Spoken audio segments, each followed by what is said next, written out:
What's up, friends? It's Rock Chalk Sports here on KansasNation.com with Dan Courtwright. I am Sean Kellerman. Thanks for joining us here on this Monday, which means it's game week, That's Dan. right. We grinded through last week. Finally.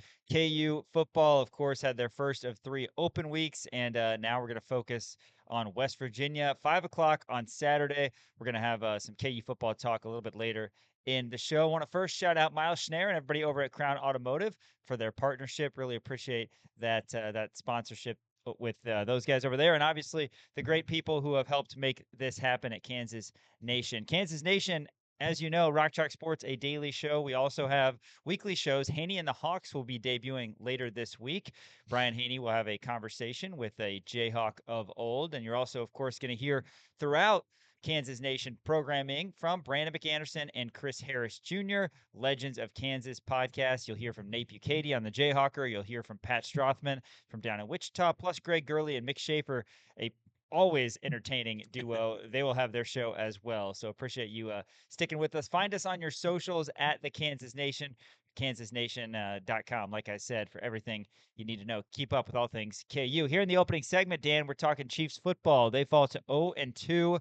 The first time since Patrick Mahomes was in high school that he starts his season with a couple losses. And the next segment, we're going to hear from Lance Leipold. We just heard from him a couple hours ago. Nice to see him and nice to be back. And the game week vibes are back. Yeah, absolutely. And it's nice. He seemed like he was in a relatively good mood. Obviously, had the whole week to kind of sit on that, and now he's obviously looking forward to West Virginia. So really exciting to hear from him. He seems amped up. He likes what he sees out of West Virginia too. So we're gonna hear that. It's coming up after this opening segment. We're also going to have Shreyas Laddha come on this hour as well. Shreyas, a beat writer for the Kansas City Star. We have not had him on our video platform That's right. yet, but excited to pick his brain regarding KU football. If we have a chance to ask him about KU basketball, we will do that as well because we're a month and 2 days out from late night, October 17th. That's right. I So would. you need to be putting your basketball pants on here pretty soon. I I'm always wearing my basketball pants, Sean. But I will say this.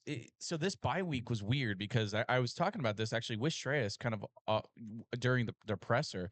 And this bye week, there's nothing. But the next bye week, we have late night. And then Yeah. the bye week after that is the Princeton game. So Yeah. we're going to have some content to talk about in the bye weeks. So this bye week, really, there was just nothing going on. So it's coming. Like it's closer than we probably think basketball season is, and we're gonna see that new look Jayhawk hoop squad. Yeah, absolutely. They're going to be loaded with talent and probably a little bit underranked, which we're okay with, as we talked about. And hey, at 5 o'clock, we're talking Case of the Mondays. I've got all sorts of stuff from the NFL, Mm, kind of a NFL whip around in a Case of the Mondays segment. There are some people who are really having a rough start to their week, so we'll get into that right around 5 o'clock. And then after that, we're going to talk KU football, a little depth chart breakdown. Of course, don't read too much into it. You get the depth charts at coach's press conference on Monday, and then it could be different who you actually see on Saturday. We've seen that already this season, but still nice getting up to date on where everybody is, especially after a bye week.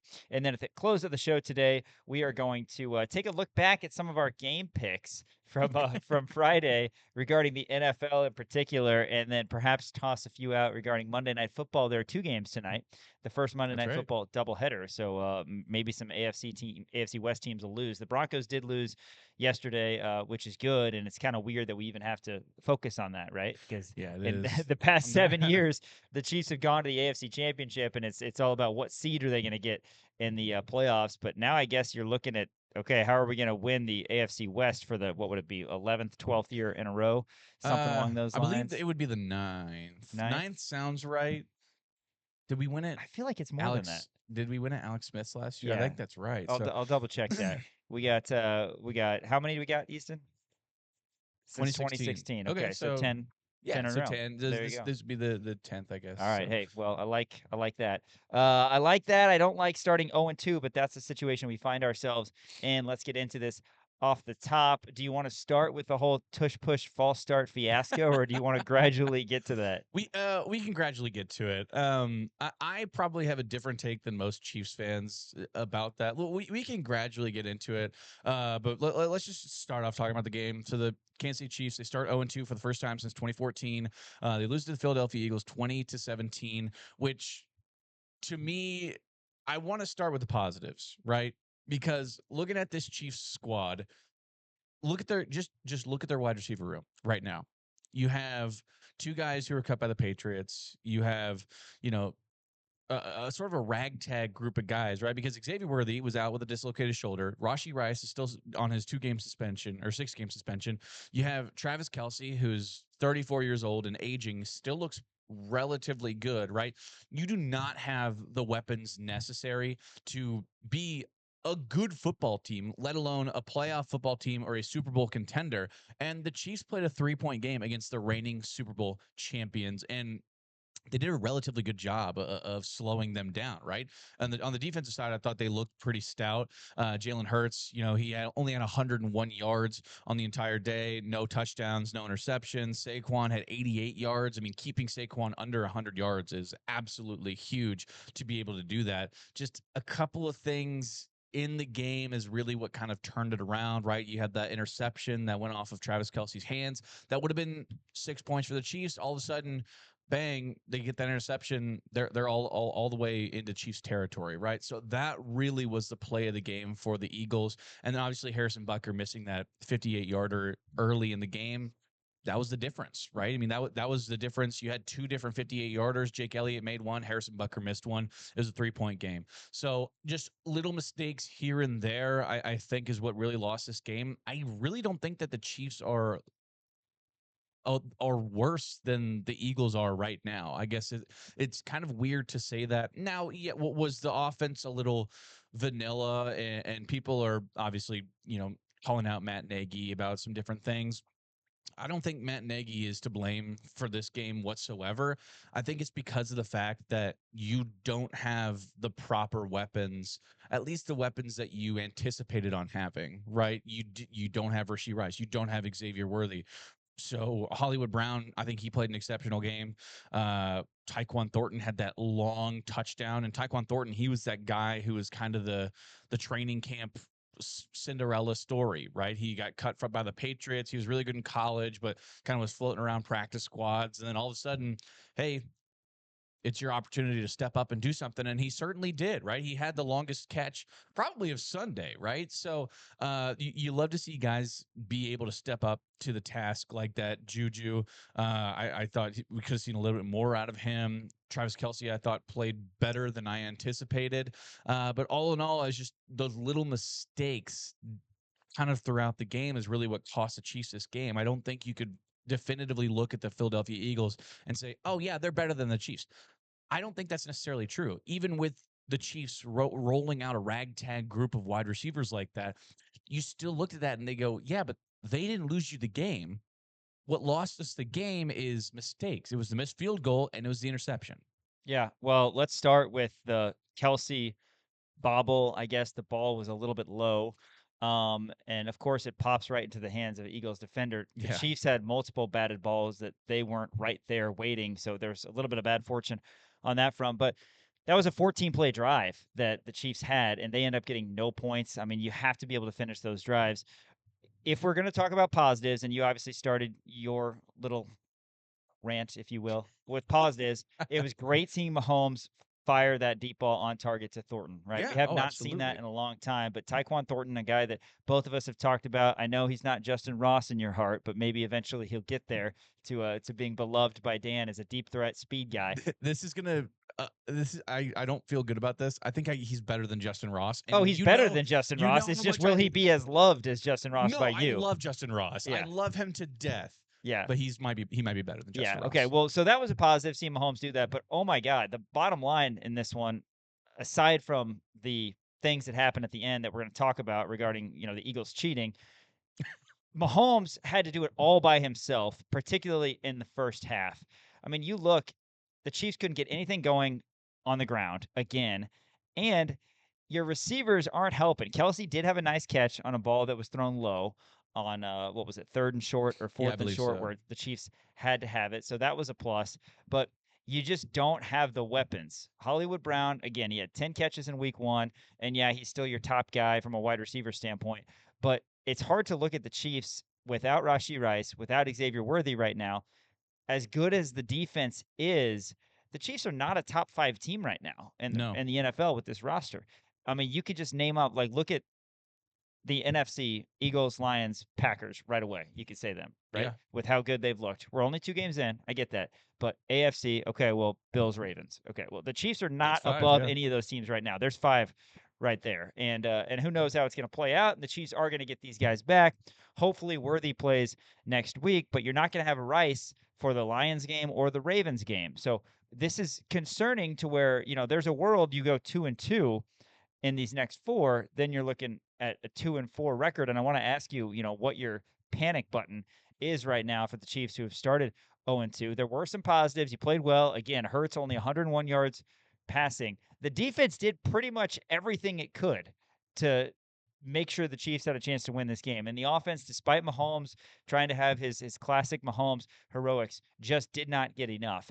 And you only got 10 carries for 22 yards out of Pacheco. Didn't get a lot of burst out of Kareem Hunt. We know the Eagles are good, but you're not getting enough offensive production for the Chiefs to be able to keep up with some of those other teams. Hopefully that changes when you get a number one type receiver in Rice and a deep threat who proved that he can eventually be a number one type receiver in Worthy back. That's going to make a huge difference. If Kelsey continues to be solid, that'll be big too. But some bad fortune, and then the Eagles, like we talked about, the tush push, 3rd and short, 4th and short situation, they're going to get it every time. And I think yesterday was the first time that it kind of came into the light of the national media, because now the Eagles have beaten the Chiefs 3 times, which they'll quick to remind you about.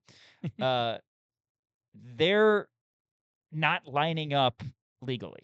Right. That's the bottom line. I don't know if it's necessarily every single one. I haven't seen every single Eagles game and every snap, but particularly at game point, they are not lining up legally. And you can see that whether it's from a bird's eye view or even from the sideline. This should be something that's seen. And no, we're not going to cry over spilled milk and the games in the past and all that, but it needs to be talked about, especially with all of the narrative about the Chiefs getting all the calls. I mean, this is a blatant, you're not lined up correctly, and it's giving them an unfair advantage, particularly from a leverage standpoint, and it's an automatic first down. So I think well, I'll answer your first question about the panic button. I'm not hitting the panic button quite yet because if history tells us anything, it's that you should never hit the panic button when Patrick Mahomes and Andy Reid are at the helm. I hit the panic button a lot during the early years of the Mahomes tenure, right? You look at that, remember that Christmas Day game where they lost to the Raiders and they had like less than 100 yards. It was the worst game ever. Right there I was like, we're done. It's the end of the dynasty, right? Turns out no, it's not. They won the Super Bowl. So it's my panic button is not being hit yet because I understand the circumstances of, hey, you don't have your top 2 receivers and you're still figuring some things out and you're playing really good teams in this open. Now, I do believe in momentum and I believe starting 0-2 is not necessarily ideal, but this Chiefs squad has seen everything. They have been through everything. I mean, gosh, you look at the first Super Bowl run where they were behind double digits in every single playoff game that they played that year, and they still were able to come back. So I understand like Patrick Mahomes and all of these guys, they do not let getting down early, whether it be score or whether it be record, they don't let it get to them. Now toward the tush push. Now, I understand why people want to get rid of it, right? Because, like you said, they were lining up illegally and they were obviously jumping off sides quite a bit. The Chiefs do a relatively good job of stopping the tush push. I Right. believe they Better ran than pretty much everybody else. exactly. They ran it 7 times, which was, I think, like 11 or 12% of their entire offense. The Chiefs stopped it 3 times.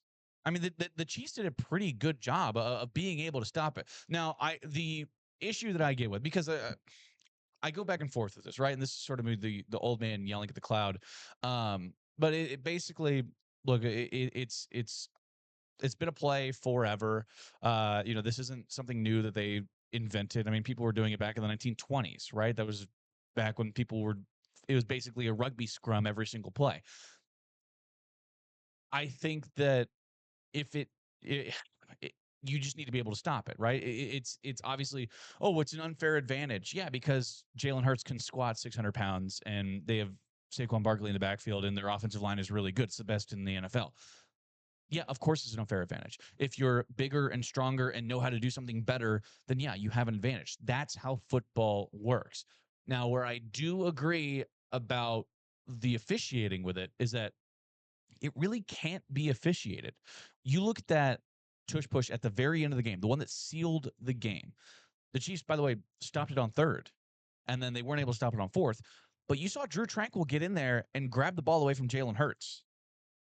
It's not really, you can't really see that though, because there's 1,000 people. You don't know what's going on at the bottom of that, because there's no way Right. to be able to tell exactly where he is, or when he exactly gets down. So it's, if you're not And able to officiate you it, can't then that's tell where where the the problem. ball is. Exactly. Exactly, right? So Yes, it you can't. doesn't Yes. matter. There's so many people, like you said, in there that you don't know where the ball is. All you see are a bunch of Eagles offensive linemen, Yeah. lined up correctly or not, which most of the time they're not. It's like At a least that was the case cartoon, like yesterday. a fight with like a Moving bunch of forward, just dust just and leverage. They get to control when the ball is snapped, obviously. yeah. So as soon as the ball is snapped, they're moving forward. Hertz is being pushed forward, which is maybe the rule change that needs to happen, going back to the not being allowed to push a ball carrier type Yeah. situation. If you don't want to change the Yeah, that change used the to be a tush rule, push, it right? used to be a rule It's, where you couldn't do it's that. still a And rule. the bottom line is you're continuing to force him forward. And like you said, you can't find the ball. And no matter what, they're seeming to get leverage because they control when they snap the ball. And again, I get it if that's their play and they have success on that front. But the bigger problem I had is the things that should have been called false starts, the lining up Right. illegally, illegal formation, whatever you want to call it, and that put the Chiefs even at more of a disadvantage.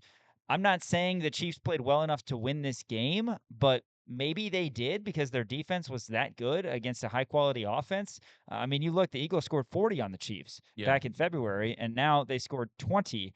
And again, offensively, Mahomes, I felt like did everything he could, but kind of the same deal. Like, all right, what are we going to get out of the running game? And we'll have to see. And now the game on Sunday, which we'll preview a little bit later this week, Sunday Night Football in the Meadowlands against the Giants, doesn't quite look as as much of a automatic win as it used to, Yeah, well, right? the Because Giants, they went into Russell overtime, Wilson and threw yeah, I for mean, 450 yards almost. looked good. Whatever it was that he ended Yeah. up with, 433 in regulation. They hung 37 points. Are the Chiefs going to be able to score? Granted, you're going to take your chances with the Chiefs defense against the Giants. And Wilson, who knows? That could have been just a one-time thing because Right. he was looking like vintage 2013 Russell Wilson right there. But yeah, now all of a sudden you got to go on the road, hostile environment, Sunday Night Football. Then you come back to the Ravens. I'm not saying you're going to be 0-4, but you got to figure out how you're going to generate some offense. And again, hopefully Worthy will be back because he's a big piece of this. Yeah, I mean, if the Chiefs want to win against the Giants on Sunday Night Football, it's really going to be the way that they are able to do that. They have to get the run game established, like you were talking about, right? I mean, looking at the box score just from yesterday, Kareem Hunt, he had 8 carries, 31 yards. Not good. Isaiah Pacheco, 10 carries, 22 yards. That's awful. 2.2 yards per carry for Isaiah Pacheco is not good at all. Now, yes, I understand that they do have, Jordan Davis and Jalen Carter up in the middle, but still, you have to be able to run the ball. Your leading rusher is Patrick Mahomes, which the majority of those rushes came on that, heroic rush to the end zone that he had. I believe it was in the second quarter, maybe, where he truck sticked one guy and then dove for the pylon for another one. Patrick Mahomes, he did have 66 yards, but you can't use Patrick Mahomes as a running back, right? That's not the style of play that he's used to. He is mobile and he can do it, but you have to establish the run with your running backs. It is that is going to be a key thing to do. And going up against that Giants squad, I mean, you got Kayvon Thibodeau and Abdul Carter. I mean, those guys are monsters. So the New York Giants, their defense is a little bit underrated. I think if I'm going to kind of look at them, just because they do have some stellar guys, but it's just kind of recency bias of like, oh, it's the Giants. Who cares? It's like, well, their defense still is pretty damn good. So you have to be able to establish the run. I do think the Chiefs go in there and beat the Giants, but it's going to be tough. And you have to have Isaiah Pacheco and Kareem Hunt be impact players if you actually want to have a chance of winning.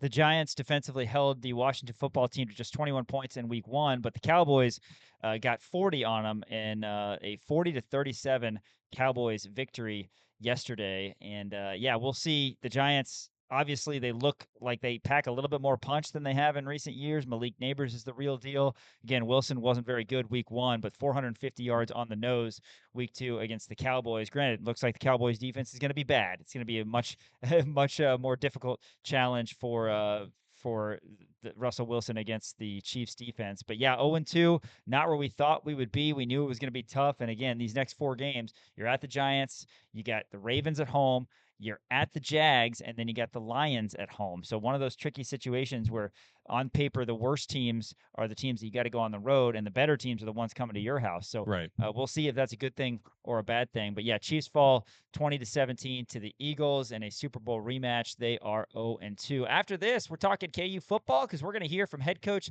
Lance Leipold, who spoke to the media a little bit earlier today. Thanks for listening on ESPN Kansas City and watching KansasNation.com. This is Daniel Highshaw, and you're watching KansasNation.com. Welcome back to Rock Chalk Sports here on KansasNation.com, and thanks for listening as well on ESPN Kansas City. It was great being back in the football building today, as we heard from head coach Lance Leipold, his weekly press conference. Of course, they don't hold one during bye week, so good to see Coach in advance of a 4-week stretch now where there's games every Saturday. We've got 2 at home, 2 on the road. Of course, West Virginia coming up is 5 o'clock on Saturday. It also was announced earlier today, Dan, 11 a.m. kick, KU and Cincinnati on September 27th. So the KU Cincinnati game on the 27th, 11 a.m. I know that one's sold out. Limited tickets do still remain for this Saturday's game, 5 o'clock, KU and West Virginia. Let's hear everything Coach Leipold had to say about the bye week and everything else regarding KU football earlier today. Morning. Morning. Morning, everyone. We have mics on both sides. If you have a question, please raise your hand. We'll get you a mic. Start here with Henry. How do you feel like the bye week went overall in terms of just how you guys dealt with it? I thought they handled it well. It's always slightly different when you can tell that there's not a game coming up, so to speak. But all in all, we challenged the guys again. The attitude's been good. Work ethic's been good. I think we got a lot accomplished. We tried to take some reps off a few guys and try to work getting healthy, but also addressing things that we need to get better at. Got a chance. I'm sorry. Last thing, when we did get a chance to scrimmage some of our young guys and get a chance for them to play some live football again. Sorry. How has West Virginia looked with Rich Rod this year comparatively to what you might have expected coming into the season? Well, again, the pace in which they play is extremely impressive. Saturday's game. First of all, it's a big, big testament to their staff and the leadership in their program, because they had a disappointing loss on the road. Okay, and then to get that group rallied, obviously in a rivalry game, and to play the way they did was highly impressive. To be down 2 scores in the fourth quarter and to keep battling, it's a physical, gritty bunch, and it's a testament to the culture he's established in his short time there. He's implemented a lot of new players. Still, I believe, still trying to get clearance for other players and additions to get on the field for them. And those guys some of them have been impactful early. Again, an excellent coach through his whole career, and you can see the way it's been, especially in offensive philosophy and how they're going. So again, it'll be a big test for us. And I'll say that every week in here, guys. I start thinking about things you're going to ask me. I'm like, okay, every week we're going to talk about how close the games are going to be, how good everyone has been coached, and where it's at. And that's what's making college football, especially in our conference, so exciting. Lance, Jalen's had a stellar start to the year. When you look at the tape from this year compared to last, is there anything that you think is different? I think maybe a couple times last, in the Missouri game, he tried to do a little bit much again, but all in all, I think he's continued to play confidently within himself and not trying to put everything on his shoulders. I thought maybe there was a time or two in the game where we're looking to get something going, and face it, he's done that in his career and created a lot of plays for us here and that. So that's a hard one to totally reel in and stuff. But like I continue to say, his maturity and understanding, and he's been that way all the way through, is he doesn't show frustration and panic in what he's doing. And again, this team's going to need that throughout conference play. When you look back at the Missouri tape again this past week, is there anything that you maybe stood out or thought differently than before? No, again, I think it became apparent that we did not win the battle in the trenches. They were more physical than we were. We struggled eventually to get a running game going. We had way too many missed tackles. I think we had, I don't know, over 20, and they had like 4. So we go yards after contact were extremely as lopsided as the missed tackles were, which again we were unable then offensively to create rhythm and to we were able to create some big plays, but not enough to sustain drives, which put us in a position that they probably almost had twice as many plays as we had. So all of that was it showed itself on game day, and it kind of reinforced it after watching it. Maybe you mentioned it there, but looking back through just non-conference play overall, what were some of those areas that during the bye week you really did want to work on the most? Again, being a physical and fundamental team that's going to tackle well and again play physical up front. I still think our defensive front, for the most part, has been active and physical and doing things. But offensively, we've got to be consistent up front in doing those things to give us the true balance that we need to be the type of offense we like to be. Again, defensively, we've shown flashes of being a really good defense and being multiple and athletic and doing those things. Again, playing a really good opponent that, some of that did not reach the standards we need to play winning football. At Missouri, we saw guys like Gage and Joe at least make the trip. Mm-hmm. How much does the bye week help them? And do you think they're kind of closer to being able to? They both have made progress. You can't tell you that they're Gage is further along than Joe, and where that'll play out. But it's getting there, yeah. And again, both positions against a team that's going to run a lot of plays, depth is going to be an issue. And having depth or playing depth, I shouldn't say it's an issue. Utilizing depth in games like this is going to be important, and guys have to be able to step up and play well. And when you do go against tempo teams, they go really fast. How does that change the way you guys practice? I knew you were going to ask that. So I was ready for that one this week, Michael. So yeah, we've changed it, through the years. In fact, we talked about it early in the week about different ways that you you run your scout team. Some we do, which we do every week, anyway, is offense versus defense, and we run our offensive tempo plays. The utilization of unlimited coaches gets a lot more hands-on, so you can do a lot more at the line of scrimmage, and we run plays where we rotate the skill positions and keep the linemen right at the line of scrimmage and run through.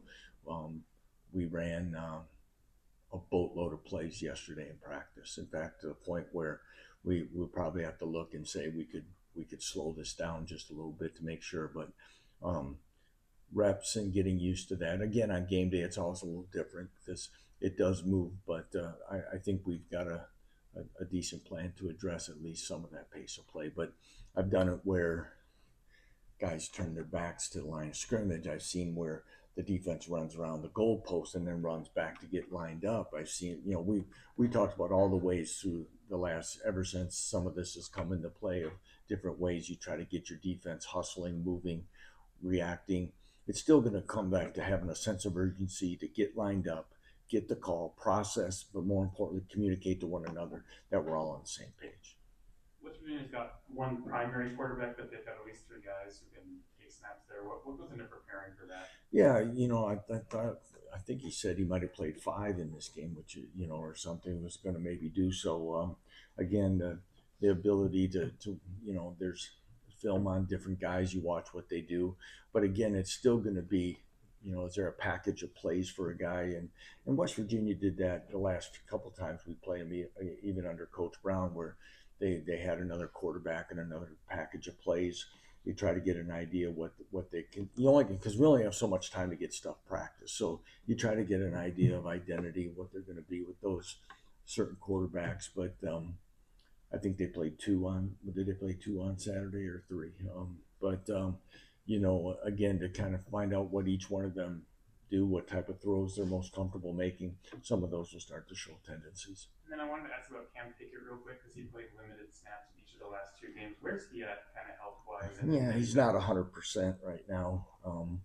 You know, we kind of keep working through it. I commend him because he continues to work through some of it. He's one of the guys that we limited last week, and hopefully we can get him closer to 100% by Saturday.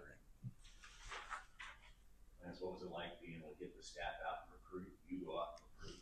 Yeah, it was good to get out to games. You know, we haven't totally. You know, we had some guys that were out even Saturday. Getting everybody back in and getting on this game was the priority yesterday. Non-practice day today. We'll probably do more of a recap of our travels from Thursday through Saturday. But it was great to get out and watch high school football, see some of our guys, and a continual evaluation on others. It's, you know, and again, to be able to do a lot of that locally has been exciting as well. Hey, Coach. West Virginia has been a tough opponent, especially the last four matchups, and how close the game was last year. Mm-hmm. What would it mean for the guys returning to be able to beat West Virginia at home this year after such a close game? Yeah, it's a great question because, you know, as you said that, I was quick reflecting. I mean, it's been close games, overtime games. Even as I think that was our last game in 21, if I remember correctly. You know, and that was as we were starting to make noticeable improvement on the field. I thought we really battled and had chances even back then to win games. So again, you hope it's one of those things that personnel-wise, it'll be a balanced matchup that you got to go out and play well.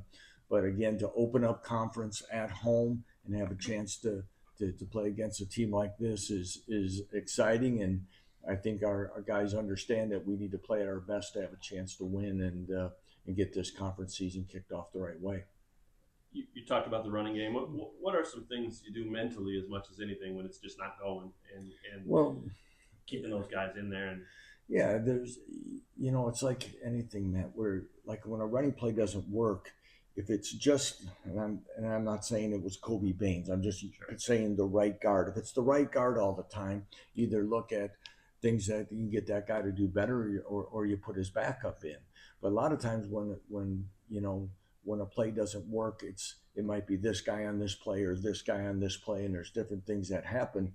And when you're very multiple like us and you're not running a ton of plays, you have a tendency then to go to another play and another option sometimes. And again, you end up kind of spinning your wheels a little bit that you're trying to find the group of run plays and things that'll bounce and make some things happen. So, again, being successful on first down, a lot of different ways can help you and do those things. And that was a disappointing, frustrating day. But if you remember the day we met in here before that game, we talked about how big and physical and athletic that front seven was, and they were, and it was noticeable. you've got two guys that would run through a wall to get yards. Do you have to kind of rein them in when that's happening? Because obviously their tendency would be, I'm just going to run over somebody, and maybe that's not there, right? Yeah, you know, and I talked to Daniel about it before the game that you know, this is going to be one of those games where you're going to have to fight for 2 or 3 yards, and he understood that and knew that, and I caught Daniel walking out after the game, and though he was disappointed, I think he understood that, you know, that was one of those days that you got to fight through a little bit, and to Daniel's credit, his maturation through this has been good, because I think a year or two earlier he'd have been frustrated in a different way, and it was good to see. I think our guys owned it after the game, like we said, in all these different areas, and the approach has been pretty good on what we're doing to get that corrected. And then just the other thing I wanted to ask you, I know you spent a lot of time on your team and yourselves this week, but How much does the bye week, especially this early, give you a chance to just look around the league and say, this is kind of where it's at, and this is what I see right now? Because obviously there's so many teams now, and you don't know them all, and the portal and all that stuff too. Again, you gotta take it within what your time allows you to do. So, but like you said, did I catch a little bit of some of the games Friday? Yeah, very little after I was done attending the games that I attended. So you get a chance to see that. There were games on, of course, on Saturday. Get a chance to, watch different games. A couple different times. I had 3 games on at one time. So catching part of what people are doing. Do you get to really analyze it right now? But you kind of get a sense of flow, and as much as you watch multiple games, what I'm watching for is sometimes some of the situational things that you all ask about. You watch a Georgia Tech team do a great job late in the game getting the field goal unit on with the clock running and execute a great kick. You watch other games where there's blocked punts and things that change momentum. You see a lot of different things in courses of games that we all try to prepare for, and you see how they go in different ways. Anything else, Coach Leipold? All right. Thanks guys. Have a great week. Thanks.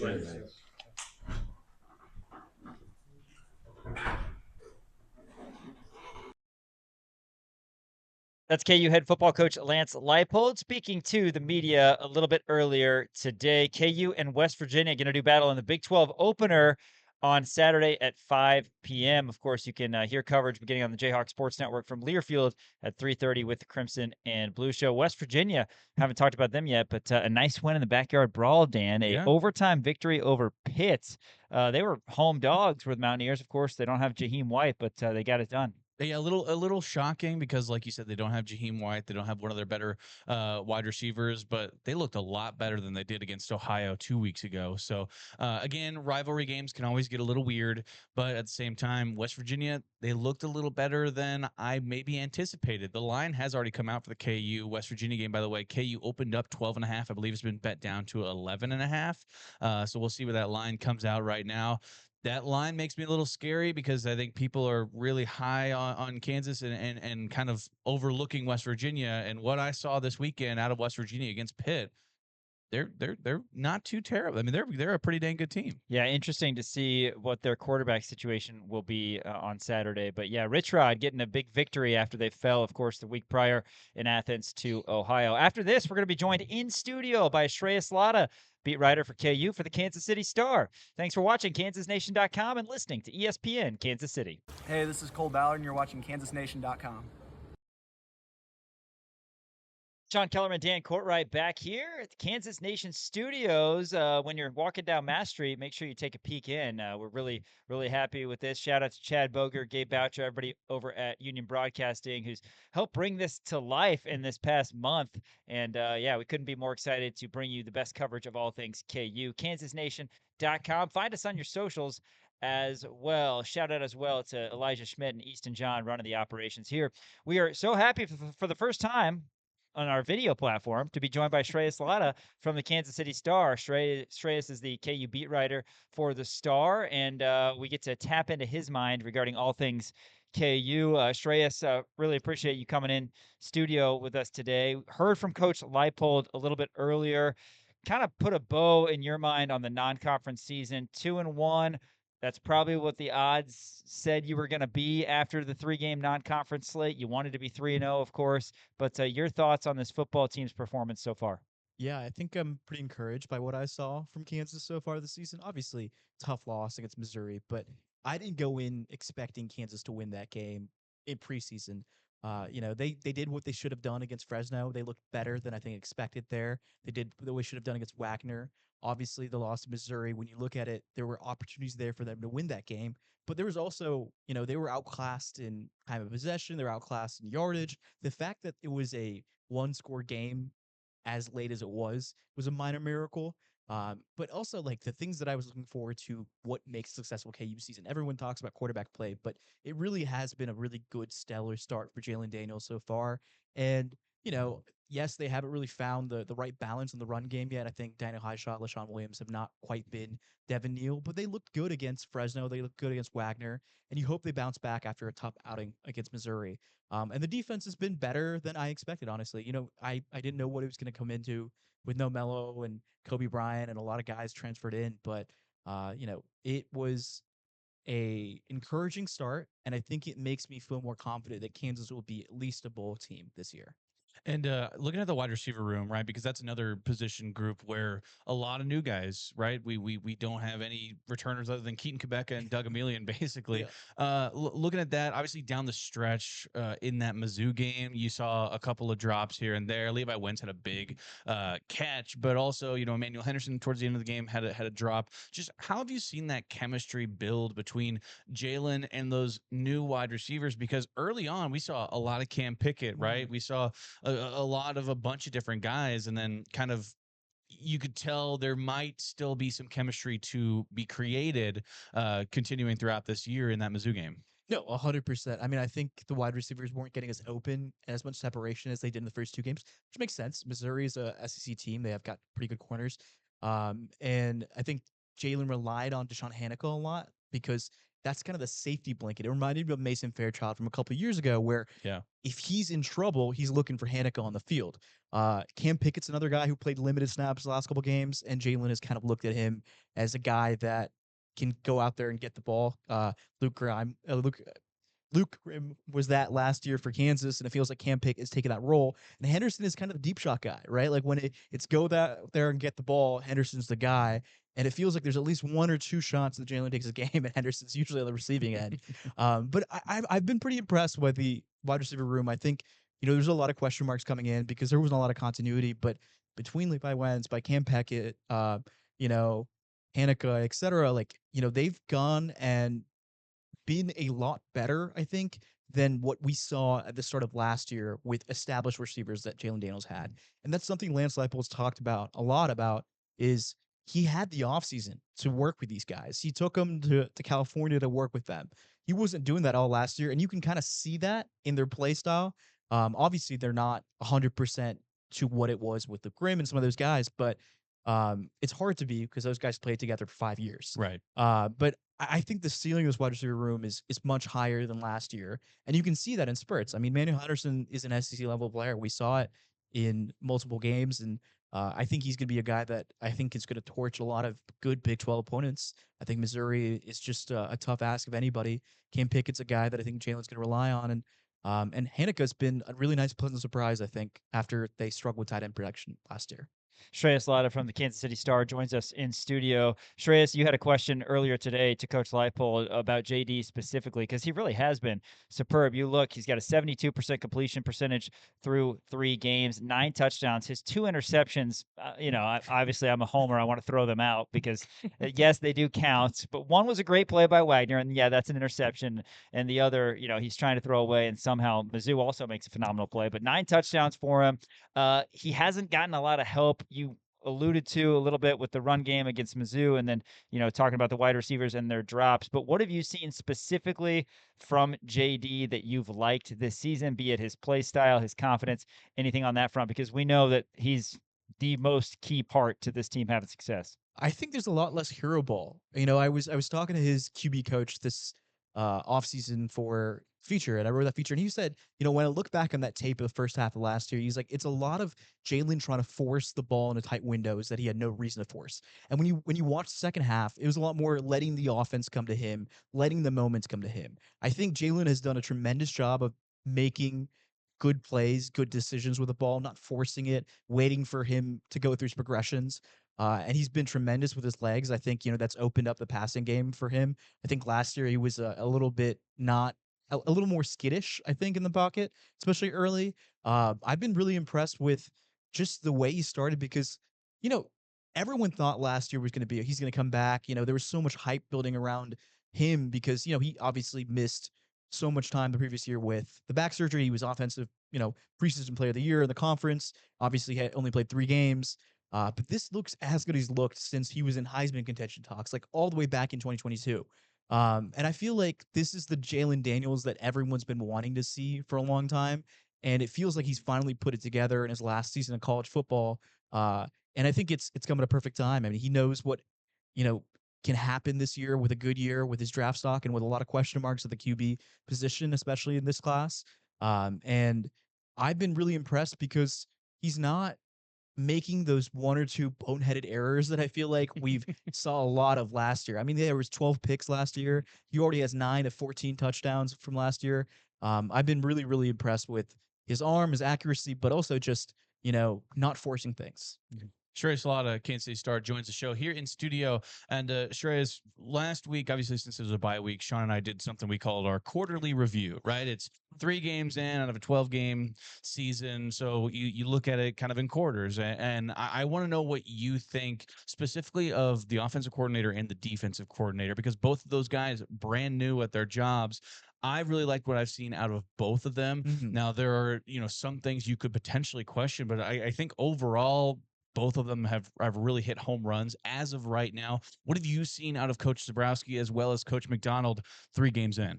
Yeah, I've been really impressed with Coach Zabrowski's creativity, his ability to kind of make the offense easier for a lot of these guys. I think when I watch the offense, it reminds me a lot of the Andy Kotelnicki offense from a couple of years ago. And I feel like that's the stuff that Jalen Daniels thrives in. There's not a force to play the Jeff Grimes brand of football. That being said, when you watch, key points, Dombrowski's never been shy to go after 4th downs. I think there were different points in the Missouri game where they should have gone for it. You have to trust your quarterback. He's a 6-year guy.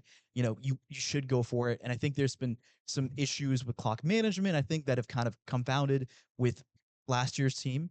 And the flip side, Deacon McDonald, I feel like, I've been impressed with the secondary, I think, more than expected. There was a lot of young guys. They've stepped up in some of that spectrum. The defensive line has looked pretty good. The linebackers have been thin. I think that's where they've been getting hurt, is underneath those, those screen plays, those, mid-range intermediate passes that I think QBs are feasting. Pabula did that a lot, 10 to 15 yards where guys just caught the ball and they took it yards after catch.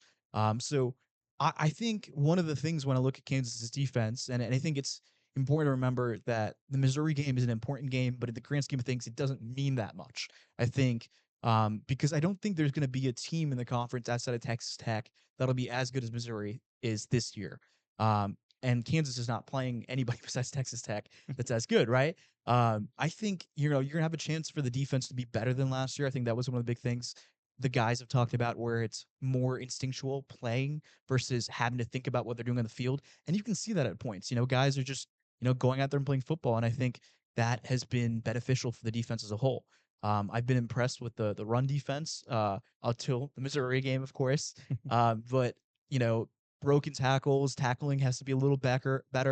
But overall, I mean, I think the returns on both offensive coordinators being new, they've looked good. Yeah. If Kansas does what they're setting out to do and win a championship, go play in the Big 12 championship game, all that, and really, make their way into the rankings and continue to ascend, that sort of thing. What do you think needs to happen? Obviously, you need Daniels to continue to play as well as he has been, but there are some other areas that we know KU's got to perform better at to be a championship caliber team. Yeah, I mean, 100. The run game has to be better. It's just not good enough right now. I think you're putting so much pressure on Jalen Daniels to do everything, and you can see that at different points. Missouri game where there was just nothing happening there, and he was forced to make some tough throws, like that throw at the end of the game. Everyone wants to like to point it was a bad throwaway, but also he hadn't made a throw like that all game, but he felt like he was forced to do it because at that point it was desperation time, right? And I think that's 100% goes back to the run game. We know it was always going to take a step back because Devin Neal's a legend in his program. He's the all-time leading rusher. Daniel Highshaw was a good player. LaShawn Williams is a good player, but they're not the type of back that I think Kansas had with Devin Neal. There hasn't been a lot of making guys miss from both these guys. There's a lot of bruising, and I think that works against certain teams. But I'm really curious to see against West Virginia, who's done a really good job of stopping the run. And on the defense side, I think they need to create more turnovers. I think that stuff is always my big worry because Kobe and Melo were so good at making these game-changing plays where they won games that they had no business winning because Kobe would have a pick six or Melo would have a big hit that, returns for a touchdown. I mean, which they did against Missouri to their credit, but they need more of that. Getting turnovers make it easier for Jalen Daniels in the offense. And it's able to be, less time on the field for the defense, the better. And looking at this West Virginia game, obviously, saw them in the backyard brawl. Looked a lot better than I anticipated, Yeah. right? But obviously, those rivalry games can be just a little weird. What are you seeing out of them, and how do you like where KU lines up? Yeah, I mean, I think it's going to be a big test for KU because, the line is so high. So if you go out there, you cover the line, and they do it in a way that's convincing fashion, that's a good start to Big 12 play, right? I think, last year's team, there were points where there were a lot of winnable games and they lost by thresholds they had no, reason to lose to a touchdown or whatever. And I think, Kansas matches up pretty well against this West Virginia team. They're playing multiple quarterbacks. Their star running back is out. Obviously, the Texas A&M transfer played pretty well against Pittsburgh last game, but there's just a lot of question marks on the West Virginia offense. And then on the flip side, West Virginia's defense is probably its biggest strength. They've led through 3 games. They've only allowed teams to put about 300 yards total on them. Only 93 on the ground, 2.4 yards per carry. So if you can see Daniel Highshaw and LaShawn Williams, bounce back from a tough game against Missouri, that's a promising start. But this is the time of game where if KU goes in and wins by multiple touchdowns, you've got to feel good if you're a Kansas fan, because that's the stuff that you need to do. Less games where this is a 1-score game in the fourth Right. quarter, and you're wondering if KU is going to blow this or if it's going to come down to another, 2-minute drive in the end of the fourth quarter. Yeah, 100%. Shreyas Laddha from the Kansas City Star joins the show here in studio. And Shreyas, I understand that you were in Atlanta over this last weekend, obviously visiting some family. But while you were there, you were able to go to the Overtime Elite event where a lot of big-time recruits were there for basketball. I believe Bill Self was there too, Taylon Kinney. Just talk to me about that experience and kind of what you saw from some of these guys who have Kansas ties. Yeah, no, I thought it was really cool. I mean, there was a ton of coaches in the building. It felt like every time I looked around, the only way I could distinguish them is because they had a different logo on their jacket. Yeah, and right. I was like kind of in awe. I was like, oh my God, that guy's from Duke. That guy's from South Carolina. That guy's from Kansas State. I went up to Bill Self after the game. He was like, hey, bud, I didn't know you lived in Atlanta, and I'm like, oh, I'm from Atlanta, He was like, oh, good to see you, blah, blah, blah. So we just talked a little bit, but Bill liked what he saw from Kinney, and obviously he's making a decision September 28th. I got the chance to talk to Kinney a little bit after the game, just to kind of talk about his visit and kind of how he looked. But I was impressed. He was a guy that, he told me he's pretty close with Darren Peterson. I think they're teammates at one point. He talked about how Darren has been recruiting him to Kansas, and Nice. he told me That's great. That way they can play together next year. Yeah, Right? perfect, They can- right? no, but I mean, Man. he's been told that, if he comes to Kansas, it would be his team almost. Like he would be the guy to take over. And if he does end up coming to Kansas, that'd be 4 potential guys who are starting from Overtime Elite's program if they stick around. Because I don't think Bryson Tiller and Cole Rosario and some Colorado are going to leave after this year. Obviously, things can change rapidly. But the event was cool. You got to see a couple of guys who've been offered by Kansas there, like Gabe Naismith. I got to talk to him a little bit. He hasn't set up a visit with Kansas yet. But it's really interesting to see how much Kansas is recruited from Overtime Elite. And I think, Bill Self is very high on Kinney, and there was multiple people from the coaching staff there watching him play and talking to him afterwards. So it's going to be a big get from Kansas if they can get him. Yeah, well, hey, let's continue with the basketball side of things. Obviously, we haven't got a chance to talk to you in a while, and we, see all these things in the off season about where KU is going to be ranked. They're going to be ranked lower than I think any of us probably think they should be, just because, maybe you deserve that after underwhelming the last couple of years. Who knows? But need just your overall thoughts on the roster. It's going to be a completely overhauled roster. You mentioned Tiller. He's one of many young players that we think could be impactful earlier than people realize, whether it's Cole Rosario or Samis Calderon. And then you have some veterans coming over who haven't been in the program, but they've played a lot of college basketball. What do you make of this roster, and who do you really like? Yeah, I mean, obviously, this season rides on Darren Peterson. I wrote about it in a mailbag a couple days ago. I think Darren Peterson could have a Cooper Flag type year, take Kansas on a deep run, backpack them because of the guys complimentary around him. They have an athletic young team. They're going to play good defense. The shooting is a question mark like every year, it feels like, since I've joined the Kansas beat. But it's one of those things that I think I look at this team and I think the ceiling is much higher than what last year's was. I always felt like last year's team was capped. The floor was pretty high for last year's team, as we saw at points. But there was never a feeling that this is a team that's going to go deep in the tournament. I think Darren Peterson's the most talented player that I've seen and will see since I've joined the Kansas City. Obviously, I got to watch Jalen Wilson and Grady Dick and all those guys, and they're all NBA players. But Daniel Peterson is an NBA player. There's multiple players on this roster that are going to probably play in the NBA. Last year, there was not a single guy that you could sit there and say that's a bona fide NBA guy, Right. and it showed because not a single one of them got drafted, and that's an underrated thing. Like 2 years ago when they had Furphy and Kevin McCullough, they looked really good before Kevin McCullough's Yeah. injury. Year before that, when they had Jalen Wilson, Grady Dick, and Kevin McCullough, they looked really good. Having NBA level talent, especially at the wing, is such an underrated thing because it masked a lot of deficiencies. I think this Kansas team being not ranked number one is probably a boon for it because I think if they're in the top 15, they're probably going to rise up there quickly. And there's going to be some growing pains. I think, it's not a perfect roster, but I do like what they've done around Darren Peterson. You're hoping guys like Marco Jackson, Jamar McDowell, who have been here for a while, will come in and one of those guys take a leap, that famed third-year leap under Bill Self. Yeah. I think I look at the roster and I see an opportunity for growth for a lot of guys. It's just who wants it. Flory Badunga wants to play in the NBA. Okay, Flory, show to me that you can be an NBA level big. Go out there and average double-double when you're out there. Go out there, shoot some jump shots. He's been working on that since he came to Kansas, before he came to Kansas, really. Him coming back was such a big addition, and him and Peterson are going to have that nice 1-2, two-man game, I think is huge. And just overall, I think, Bill Self is very excited about this roster. He told me afterwards the game, he's like, I love the roster, man. He was very, very hype. And I haven't seen him I think, jazzed about what he's seen in a couple of years. And I think he knows and he feels it. It's just this team feels different. Yeah, absolutely. Well, that's well said for sure. And I want to ask you one more basketball before we get you out of here. You can't say DP, obviously, but in terms of the incoming guys, who are you most excited about? Because you got Council Dawson, and then you got you can throw Bryson Tiller in there. Obviously, we think he's going to be talk about a guy waiting kind of over here to ascend onto the national scene, and Bryson Tiller. But Cole Rosario, Samis Calderon, who are you most excited for this year and maybe moving forward of these young guys? Honestly, I'm very excited to watch Cole Rosario. I think he's going to be a guy that a lot of Kansas fans are going to see flashes of, good play in the spurts he plays. He's a guy that can probably play some bench minutes right away for Kansas, but not start for them. But he's a guy that has insane bounce. He can shoot the ball, so he has a real role on this team, I think. And he's a young guy. I mean, I talked to Overtime Elite about him back in July, and one of the coaches that played him against him was like, "Man, thank God I don't have to play Cole Rosario again." Yeah. He can take over a game, and I think for Kansas, he's going to get the chance to kind of play behind Darren Peterson and guys who are more talented than him.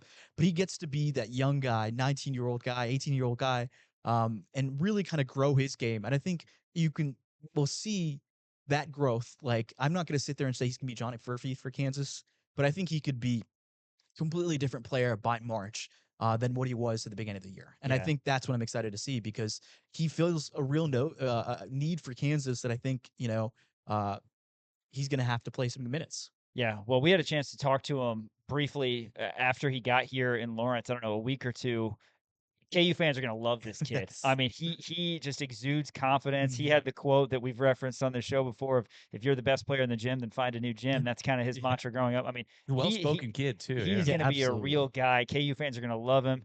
And he's showed out in some of the practices as well, I've heard. Shreyas, great insights. Anything in particular coming up on your beat side of things for Kansas City Star? Yeah, I mean, obviously I'll have like a film breakdown with former Kansas quarterback Carter Stanley for the West Virginia game. My bad. And then there's just a lot of football coverage. I'm excited to be back in to Big 12 play mode. It's good to be back from an off week. Yeah, absolutely. Shreyas Laddha, Kansas City Star. Give him a follow on all your socials. Appreciate you coming in. We'll have you on again sometime soon. Thanks for having me, guys. Yeah, of course. After this, it's our Case of the Mondays segment right here on Rock Chalk Sports. Thanks for watching on KansasNation.com and listening to ESPN Kansas City. This is Daniel Highshaw, and you're watching KansasNation.com. Welcome back inside the Kansas Nation studios for Rock Chalk Sports with Dan Courtwright. I am Sean Kellerman, and it was a weekend-long bender, I would imagine, for you, as your girlfriend was out of town. So you had the place to yourself, you and Chuck, just throwing a few brews back. And me and Charlie, we were just batching it up this weekend, man. Yeah. Just hanging out, watched all the football with my dog. Did you leave your house, and did you shower? Sunday, I didn't leave my house. I did shower, okay. I think. Nice. That's Yeah, I impressive. showered. That's impressive. I'm pretty sure I Three showered. days. 3 days down without the misses. Yeah, no, it was good. Just ate a lot of pizza and Yeah. What did you do for different. meals? You just order Pizza Hut or what? Pretty no, I'm a Casey's guy. That's right, I Casey's. had Casey's pizza. I made some sandwiches and Yeah. I was eating. I did get lazy towards the end. I did just start eating spoons of peanut butter because I didn't want to make anything else. So that was my dinner last night. See, Piper's a good cook. She's a I mean, great she cook. is a great I cook. So I'm know. sure you missed that. I really did. I yeah. got to pick her up at the airport tonight. But yeah, no, I was just batching it up like I said this weekend. One more trip to Mickey D's for you before Piper comes back to exactly to save the day. Yeah, I have to like sprint home after this and clean up the house. It's gonna take because if she comes home and sees the house the way that it is right now, she's gonna be pissed. Yeah. Certainly the smell is going to be noticeable. Yeah. All right. Well, Case of the Mondays again. We're going to have to start with our friends from Manhattan. K-State loses to Arizona in a non-conference affair, 1-3, 0-1 in Big 12 play. They have losses to Iowa State and Arizona. Their one win was a 3-point come-from-behind victory over North Dakota. And I don't really know. This program is further in the dumps than it's been in maybe decades, Dan, with a 1-3 start, and some rumblings are happening as well. Well, there are some rumblings. There are some rumblings. I don't think, by the way, I don't think Kleiman's on a hot seat. I think that if they don't go to a bowl game, they'll definitely bring him back next year. Now, if this continues, who knows, right? If they go next year without going to a bowl game, it's going to be tough. But look at the K-State schedule. I mean, at the way that they're playing right now versus their schedule, like I could see this being a potentially 4, maybe even a 3-win team. Now, again, it's K-State. They do have good pieces, right? Jalen Edwards is obviously a good running back. He's been a little dinged up here and there, right? Jace Brown, I think, is a fantastic wide receiver. They have a really good linebacker, but Avery Johnson. Yeah, we got to talk about the elephant in the room.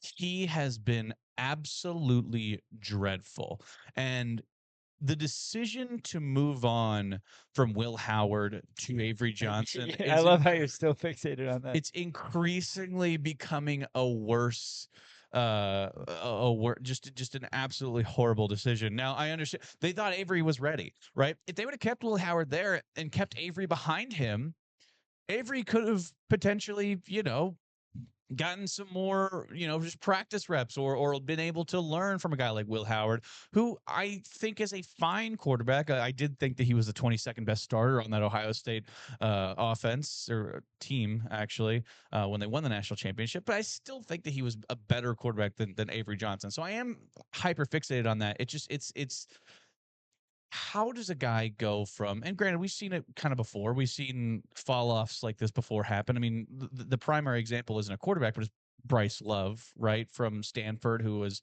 Heisman, contender, and then all of a sudden his last couple of years just really did absolutely nothing. But we haven't really seen something like this out of a quarterback in quite a while. Yeah, and Johnson, just to kind of piggyback off that, 13 of 29, 88 yards. That is not very many yards per completion. No. He also had 7 carries, and this is because it's college stats. Net minus 16 yards for Avery Johnson. Dylan Edwards, just 4 carries, 13 yards. They've got some good pieces, but right now it seems like a completely broken team. And he's got a very noticeable vehicle, too. So yes. I can't imagine people around Manhattan are necessarily thrilled if they see that bouncing around the streets of the Little Apple. But tough 1-3 start for K-State. So do you know what makes me a little concerned is the fact that they are so bad that the only way they're going to be able to salvage the season is to beat us. It's almost like K-State basketball, because that's K-State basketball in a nutshell, right? Right. They're always middling to lower tier in the Big 12. Absolutely. And if that's the one thing they need. Bingo. If they beat Kansas, this whole season is a success. Now that's going to kind of bleed into football. We're like, hey, we're not going to make a bowl game. We got to beat Kansas. So that's what makes me a little bit nervous, because I was talking about that with the backyard brawl with West Virginia and Pitt, even with KU Mizzou. Rivalry games, they can get weird. Weird things can happen in those kind of games where the worst team can play better and the better team can play worse. Just weird things have to happen. It can potentially happen like that. So it makes me nervous, but as of right now, I mean, KU is a much, much better team than Kansas State. They do not look good. Absolutely. And this game that KU has against West Virginia coming up is a great example. I love what Shreyas said last segment about sometimes you need to just go out and win by 2 or 3 touchdowns, right? Yeah. We said that last year because KU kept losing these close games, and sometimes you just need to be the better team for 60 minutes, and hopefully that'll be the case, and KU clips K-State by 3 touchdowns when they come here on October 25th. But in the meantime, Hawks are focused on West Virginia. It's just not been a fun season so far, starting in week 0 for the Cats. It's also a case of the Mondays for Bengals fans. There's going to be a lot of big cat sightings on the case of the Mondays. First, the Bengals, Lions notwithstanding. Joe Burrow out for at least 3 months with a turf toe injury. This is according to Ian Rappaport. It's going to require surgery and sideline him for at least 3 months. So the Bengals, who did go to the Super Bowl in 2021, lost to Matt Stafford and the Rams, and obviously they are, their fans complain almost as much as Iowa State fans. They end up now having to ride guys like Jake Browning, hopefully to the promised land. Jamar Chase obviously is just absolutely ridiculous. Former KU legend, as you'll say, but it's going to be Jake Browning. At least they won yesterday, but without their All-Pro QB, the Bengals will go forward. I will say this. Jake Browning, this is since 2023. This is actually true. You can look this up. Former Washington legend? Yes, Washington. Jake Browning, since 2023, has more game-winning drives for the Bengals than Joe Burrow does. Is that right? He has 3 game-winning drives. What? Joe Burrow has 2. And Joe Burrow has missed how many games during that time? I mean, hey, Joe Burrow slander, I'm here for. Don't get me wrong. Hey, I'm just saying. That's what I'm saying. I'm it is fine funny with Joe that Burrow Browning and the Bengals got that done. He threw 3 picks yesterday, but somehow they still won. The Trevor Lawrence effect. Yes, the Trevor Lawrence effect. Right. Which brings me to my next one. Case of the Mondays for another big cat, the Jaguars. Betters 27-24. The Jags were comfortably covering the 3.5, the majority of this one. And plus, you're not going against Joe Burrow. Did you see what happened? What Liam Cohen decided to do? 27-24, 4th and short, inside the 10. I kind of get it, Dan, opting to go for it there because if you go up by 2 scores, you probably win. But at the same time, you want to find a way to make sure that a touchdown is what's needed for the opponent. You think. They go for it, don't get it, and it's 27-24, then obviously Browning leads the Bengals down, and they win with the PAT 31-27. Yeah. Bengals cover the number. But for bettors, that's terrible because if the Jags just kick the field goal, then you're up 6. You're getting 3.5. And, rough times for the big cats. I had Jags 3.5. How about that? I did. I had them I can't remember if that was one of my game picks. By the way, whenever I do my game picks, we both like the over there. Yeah, I'll go home like later and then I'll be like, yeah, I was stupid. I'm gonna do the opposite of what I just said on the show. So I'm pretty sure I did. I had Jags. I had Jags. So I did. Wind up. I didn't watch that game, but I wound up looking at it and being like, "Oh, cool! I lost money. That is just great, fantastic." I also bet Travis Hunter to have a touchdown. That didn't happen. He's also on one of my fantasy teams. I know you guys care about my fantasy teams. We'll do a segment about that later. Hey, speaking of, it's not a big cat. It's more of a big. What would you consider a horse? A big animal. A larger donkey, I guess. A mule. Anyway. It's Case the Mondays for Broncos fans. Did you see the end of the Broncos-Colts game? So the Colts, they lined up for I believe it was a 58-yard field goal. It might have been a 54-yard. I think it was even closer further than that, 60 plus. Oh, it was 60 plus, 60-plus yard field goal. Time was expiring. They kicked the field goal to try to win the game. They were down by 1 point, right? So they kicked the field goal. It's in Indianapolis. Kicked the field goal. Missed the field goal. Broncos celebrate. They're running all over the place. All of a sudden, flag on the play because some Broncos players were lined up over the long snapper. So they call that leverage. Yep. That's it's one of those weird rules that's like hardly ever called, but you just can't line up directly over, and you can't. It's a personal foul. So they go up 15 yards when they thought they had lost the game. Time had absolutely expired. Kick the field goal, win the game. That is a tough flight home for that Denver Broncos squad. Yeah, and you know what? The Chiefs had just lost, so we're not going to feel bad about it because, I said, now we got to keep one eye on the AFC West standings. But yeah, Spencer Schrader missing the 60. Good for him for going out and kicking the 45-yarder. That's not exactly a chip shot. No, But yeah, that's a rough way to lose for Sean Payton. Bo Nix, by the way, he's proven to be the real deal. He's good. All of a sudden, the other teams in the AFC West aren't complete train wrecks, right? Right. Also, by the way, speaking of that game, Daniel Jones, where the hell is that coming Danny from? Dimes, He's man. 2-0. He's a top 10 He's Dan looking in all of good. sports. He might make my top 10 list of Sean's and Daniels in sports. It could be. Who knows? You know what? I intentionally left him off because I do not like Daniel Jones whatsoever. I've consistently said that he doesn't he's need a you to bad not look like for him. all His Daniels. career has not gone well. You don't need to not like him. You can just say No, he's I not said I very don't good. like him. I just think he's a bad quarterback.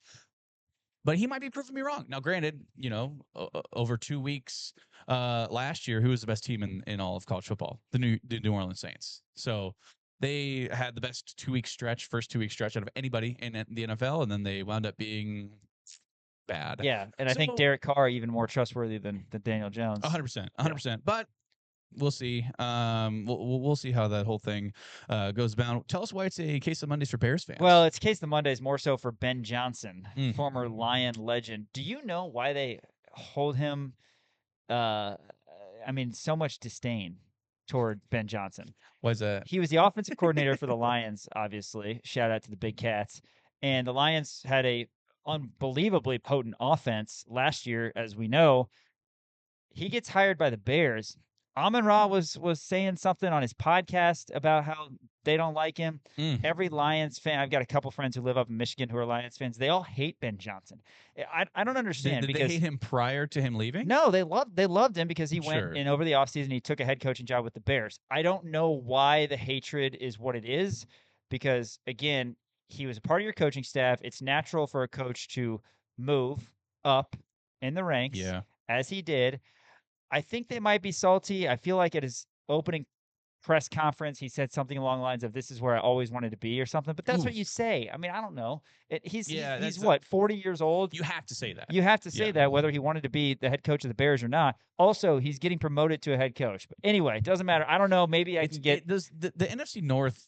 All of them hate each other. Yeah, they do, so which is great for football. Absolutely, it is. It's one of my favorite. It might be my favorite other than the AFC West. My the favorite AFC division. North, they also hate each other. Oh, it's absolutely they do hate each other. But one of those a lot. teams is the Browns. So that's true. But I don't know if Steve Spagnuolo were to go be the head coach of the Raiders, would you be absolutely? No, would I you don't hate think we him? would care. No. Okay, I really know. don't. I mean, Yeah. it's the Raiders. I don't know. I got to get more information on that. Maybe he did something else, but yeah, he led their offense to greatness. Well, his return to Detroit did not go well as the Lions hung a 50 burger on him. So Dan Campbell, that probably felt pretty good for him. A Lions it did. offense that scored just 13 points in the frozen tundra in week 1 hangs 52 on the Chicago Football Bears. I wonder if their Monday Night Football loss in week 1 is going to define their season.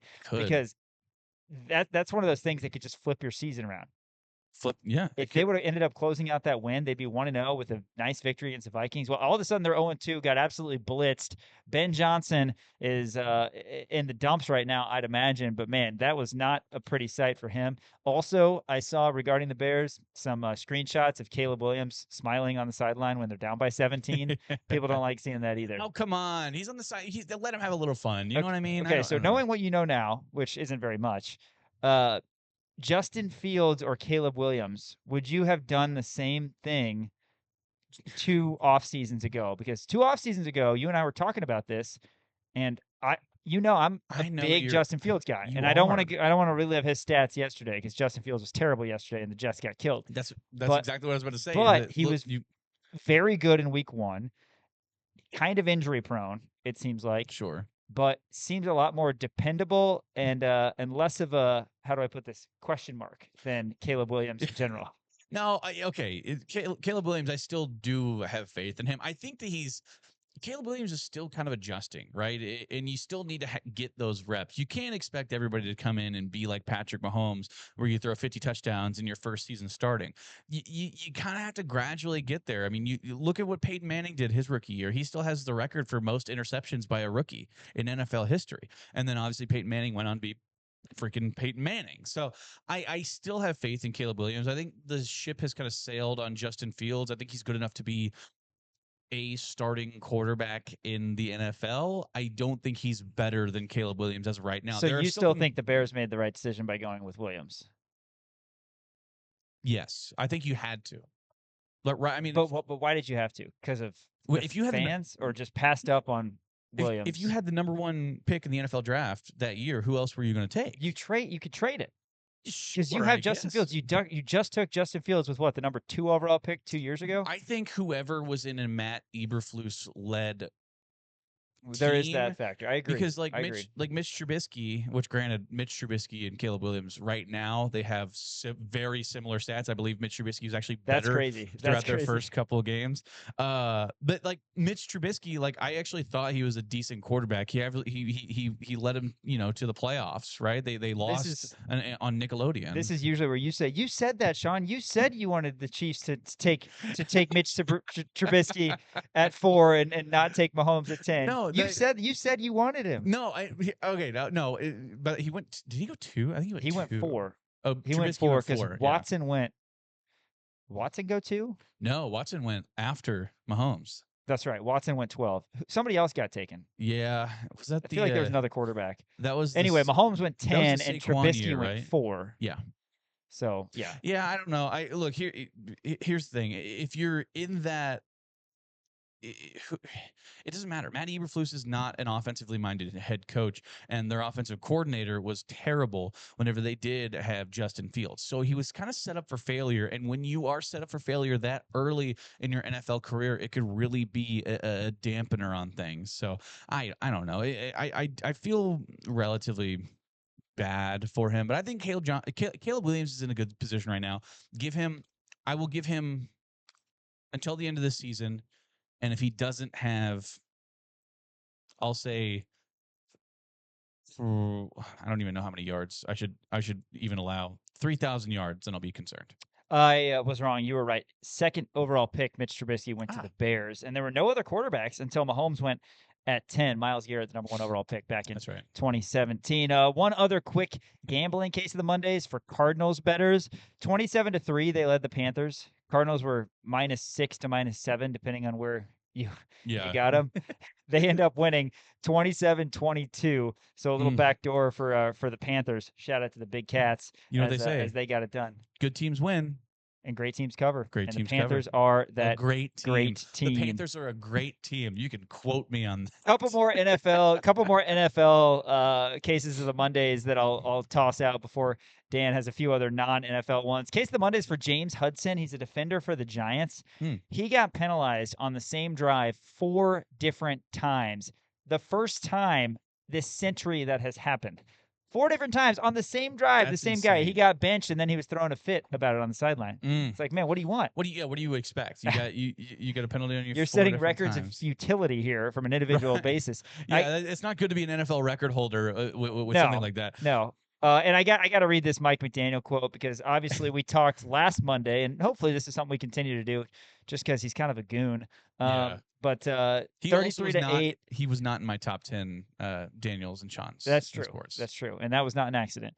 But yeah, Mike McDaniel and the Dolphins lost to the Colts last week, 33-8, and then they lost again this week to the Patriots. Patriots barely clipped them. Mike McDaniel, after the game, said, quote, "To win games, you have to win the game and not lose the game, honestly, and that is how you lose the game." End quote. Man, what a stew on that one for a while. I mean, Socrates is shaking in his boots right now. That is a philosopher Let me give it to you ever one heard more time. To win games, you have to win the game and not lose the game, honestly, and that is how you lose the game. So to win games, you have to win the game. And not lose the game. And not lose the game. And the way that you lose games is by losing games? Yes. Okay, I think I get it now. Yeah. Rough scene. Yeah, Dolphins 0-2. And yes, he was wearing his token hoodie. That's some NFL coverage for you. What else we got on our Case of the Mondays? I got a Case of the Mondays for AP voters. This is just an interesting. So your boys, the Irish. They're not my boys. So Notre Dame, they're 0-2 currently. They are still in the AP. They're number 24 right now. I have a stat for you. 33% of FBS teams that are currently 0-2 are ranked in the AP top 25. How unbelievable! Who are they? I don't have that. Hold on one sec. Doesn't have the list. I don't have the list. I just so have 0-2 teams who are in the top 25. 33% of all 0-2 teams. Is that right? 33% of all 0-2 teams. Yeah, I believe so. Huh. That's crazy. Yeah, first time since 1988 that a team started 0-2. By the way, and it's ranked. resident AP voter Henry Greenstein had him at 21. Really? Yes. Okay. Does he know that they haven't won a game yet? We should ask him about that on Wednesday. I mean, whenever it's he comes September in. 15th, and we won a game on August 23rd. That's right. And Notre Dame still hasn't won a game. And, No, they have yeah, not. we got to ask Greeny It's about one that. of the more unbelievable things that I have ever seen. He also in my life. didn't have Tennessee ranked. Just want to throw that out there. And they also could have true. beaten Georgia. They almost did beat Georgia. That was a fun game too. Hey, case of the Mondays for rules officials. So this is a crazy story that came out. This is from ESPN, Andrea Adelson and David Hale. It says, after an awkwardly handled replay late in the first half of last weekend's game between UConn and Syracuse, longtime ACC official Gary Patterson has officially quit his post over frustration with the way that the review was handled. Oh my God. Isn't this insane? Yeah. So it was kind of a weird situation. So it was at the 102 mark remaining at the half. UConn led 14-3. Syracuse opened the drive at the Huskies' 25-yard line. And on first down, quarterback Steve Angeli dropped back to pass. His arm was hit as he threw, and the ball went forward about 8 yards, landing on the turf. Officials immediately ruled the pass incomplete. Syracuse then snapped the ball again with 58 seconds left on the clock, though about 25 seconds of real time passed between plays. The second down throw was nearly intercepted before two UConn players collided and the pass fell incomplete, bringing up 3rd down and 10 with 53 seconds to go. A flag was thrown on the play. Patterson could be seen talking on his headset to the ACC command center for nearly 90 seconds before announcing that the replay had buzzed in prior to the previous play. So they went and looked at it, and he didn't like the way that the replay was handled. So he just straight up was like, "I'm done. I'm quitting." He was on the way out anyway. It sounds like he had to be. But I actually kind of like this. I kind of, it's weird to me to be like, because I usually never have referees' backs, but also at the same time, it's like, hey, look, you guys are not listening to us. Like, these are the rules. Like, the rules have to be followed, and you're blatantly not following the rules. So I'm quitting over this. I kind of like the fact that he kind of stood up for himself. I don't know. Maybe that's just me, but shout out to Gary Patterson, man. It's like the Office quote from Andy Bernard. Yeah. Andy Bernard doesn't lose games; he wins them, or he quits them because they are unfair. That's exactly exactly what it is. Yeah. And I have one last one. Case of the Mondays for Ken Rosenthal. I saw this. This is rough. This is a bad look for Ken Rosenthal. So Ken Rosenthal was on the sidelines. The Brewers had just won a game, and one of the Brewers players did the Salvi splash, I guess, threw some Gatorade on I don't even know who this is, number 24 for the Brewers. I should know the Brewers William players. Contreras. Willie Contreras. Look at that. So anyway, threw some Gatorade on him. Ken Rosenthal backed up because he didn't want to get wet, knocked over his cameraman, and as his cameraman is laying on the ground, Ken Rosenthal shot him a look, went, oh man, gave him a dirty look, and then total disdain. It's a bad look, and then walked away. Meanwhile, his cameraman's just sitting on the ground. That is a bad look. He gave him a bad look, and then he like shook his head. Yeah, like why is he standing there? Right. When realistically, I mean, where did you want him to be standing? Right. And you're the one who just bumped into him. Yeah. You could apologize. You could try to help him up. None of that. But yeah, there were some comments saying that that Rosenthal is not necessarily thought of in a great light. I can't imagine on that front. I mean, just in general. So that's rough. Yeah, he's got the bow tie and all that. But yeah, it's a case of the Mondays for the cameraman, really, because he got completely bulldozed. Oh, absolutely. And he got no help up. But also people are really seeing the side of Rosenthal that's a little rough. His kind of you can't be like, if you're in sports media, you got to understand that, like, hey, it's not ever about well, it's you. just an accident too. I mean, come on, man, you got to help him up. Well, I did see the Anthony Rizzo thing too. Anthony Rizzo thing's so Ian funny. Happ, what a guy. Ian Happ, the Cubs outfielder who was on the 2016 World Series champions, the Cubs, alongside Anthony Rizzo, who is now retired. Rizzo was out in the Wrigleyville stands, and Happ threw him a ball with a $100 bill, as he's done before, right? To some fans. Yeah. But what did the ball say? So I didn't see what the ball said, actually. I think he said something along the lines of, you gotta make sure you're never paying for a beer when you're here at Wrigley Field. Oh, that's so fun. So, I do love that. I did see that Eddie Vedder or excuse me, he was getting drunk with Eddie Vedder. Then a home run got hit to Rizzo, and he almost caught it, and he didn't. So Yeah. that's why I was going to say case of Mondays for Rizzo because he's washed. Yeah. But hey, you know what? At least he got a fresh ball and a $100 bill. Good for him. But, Good for Rizzo. He was wearing yeah. he signed a 1-day contract to retire with the Chicago Cubs, and he wore a jersey First signed by pitch. all the kids with cancer, I believe, that he met in the hospital. Just a really cool thing. But yeah, it's hard not to root for a guy like Rizzo. Totally. He's one of the all-time good guy. ones. Originally drafted by the Padres. That Not right? sure if you knew that. Even did not know played that. a few games with the Padres. Most of his career with the Cubs, and then obviously had a little bit of a swan song with the Yankees. That's our case of the Mondays for today. After this, we are talking KU football, a quick look at the depth chart, and then we're going to give some game picks for Monday Night Football going on tonight. 2 games on the slate. Thanks for watching KansasNation.com and listening to ESPN Kansas City. Hey, this is Cole Ballard, and you're watching KansasNation.com. Welcome back to Rock Talk Sports here on KansasNation.com. If you miss anything from our shows, make sure you follow us on YouTube and socials as well at the Kansas Nation on Twitter. Like to engage with you guys on Twitter in particular. We do our KU mailbag segment every Wednesday. If you have questions, comments, anything you want to touch on, make sure that you send those over on Twitter at any point throughout the week. But yeah, appreciate your subscription and your follows. Big football game coming up this weekend, Saturday at 5, the Big 12 opener. KU last year ends up going 5-7. A lot of heartbreaking losses toward the end. Had 3 wins in November, which were huge, but you set yourself up for a tough season when you started 2-6. Hopefully a better start to conference play. And it all starts against the Mountaineers, which is a winnable game, I think, to say the least, on Saturday. We heard from Coach Leipold a little bit earlier in the show. We also have a look at our depth chart. Couple names I want to bring up off the top, Dan. Bengali Kamara back on there. Joe Sip is not on there yet, but it's nice seeing Bengali after he gutted through a really good performance against Mizzou. Oh, 100%. I mean, we all, it seemed to me when this was first reported about Bengali Kamara that this is going to be kind of a long-term thing, right? It was a non-contact injury. They were being kind of secretive about it. And I believe Pete Thamel came out with something that said, oh, hey, Bengali Kamara could be out for multiple weeks, and he actually came back against Mizzou and played a really good football game, and you really couldn't see any sign of not having a step up, you know what I mean? So it was really, I love to see Bengali Kamara be able to come back. Now you do feel okay with kind of the depth that they do have, right? With John Kamara sitting there right behind him, Logan Brantley. That's a guy who's been in the program for quite a while, but obviously having Bengali Kamara out there is absolutely huge. And like you said, he's back on the depth chart. Joseph Jr. is nowhere to be found on this depth chart.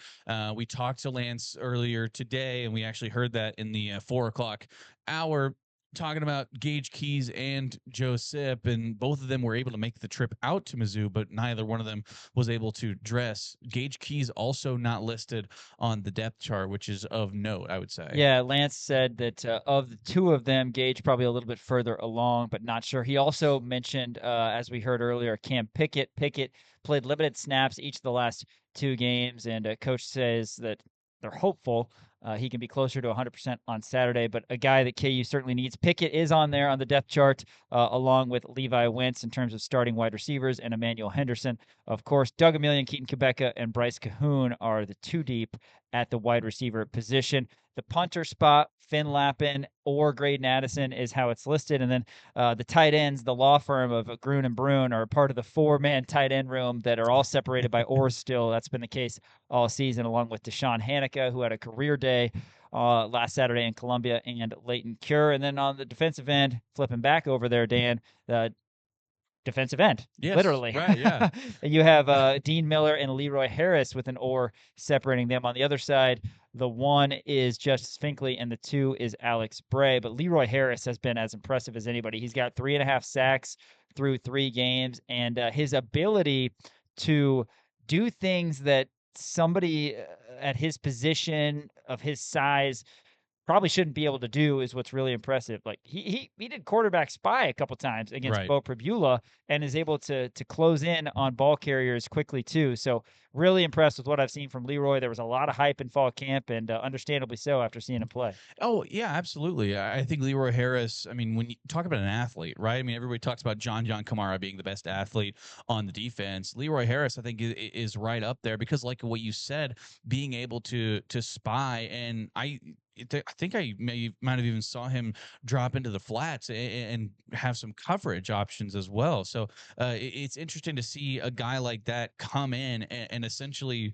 you know, take over a spot that has Dean Miller on it. Dean Miller, a guy who's a leader and who has been a staple of this Kansas squad, who had a fantastic season last year, who's also 10 pounds heavier than Leroy Harris. And Leroy Harris being able to come in from an FCS squad and make this meaningful of an impact speaks volume to how good of a player that he is, how impressed that the coaching staff has been with him, right? Because it's honestly is probably tough for some of the coaches to be like, hey, Dean Miller, obviously you started for us last year. You were, the leading sack haver for Kansas, but we're going to bring in this essentially, sophomore and who's 10 pounds lighter than you, and he's going to have an or next to his name, and you guys are going to split reps. I mean, that's obviously a very tough thing to do with a program guy like Dean Miller, but Leroy Harris has really impressed everybody. I believe he was listed as an or in the Missouri game as well and had a hell of a game against Missouri. So I'm really liking what I'm seeing out of Leroy Harris right now. The defensive end spot, it arguably has the best depth out of anybody, because you look down the line, Alex Bray behind Justice Finkley too. I mean, that's another guy who we've talked about how, being in the same room as him, you just feel small, right? Yeah. Because he's just such a massive human being. And we've seen him get some pressure too as well. So you feel good about the defensive end spot there. But I love Leroy Harris. I love the fact that he's out there fighting. And like you said, 3.5 sacks. He's got 8 tackles on the season. Has just been a menace back there in the backfield. So really impressed by him. There's still an or, by the way, on the offensive side of the ball with Amir Herring and Tavaki Tuikulabatu. So that's something of note where there's probably still going to be a little bit more rotation. But at that right tackle spot, you have Enrique Cruz. There's no or. Enrique Cruz has officially won that spot. We might still see Nolan Gorsica just because sometimes you do need a little bit of rotation between some offensive linemen. But still, I think it's important to note that Enrique Cruz has taken over that spot. Well, like Shreyas Laddha said, and we talked about this a little bit last week, you want to see KU on the defensive end cause a little more havoc from a turnover standpoint. Kobe Bryant and Mello Dotson were great, what they were great at, and that's probably what they were best at, creating those turnovers, right? With Kobe, the big hits, and Mello all of a sudden trademarked the pick sixes, and Kobe got a few of those as well. But those guys were prone at times to the deep ball. If that's going to happen, you got to make sure you have those big plays.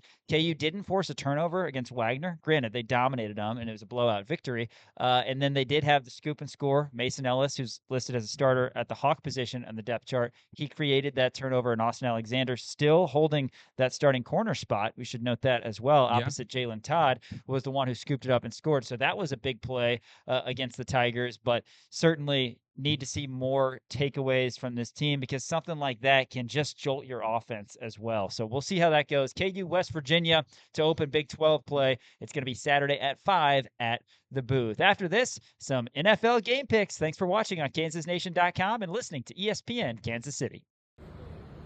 This is Dale Highshaw, and you're watching KansasNation.com.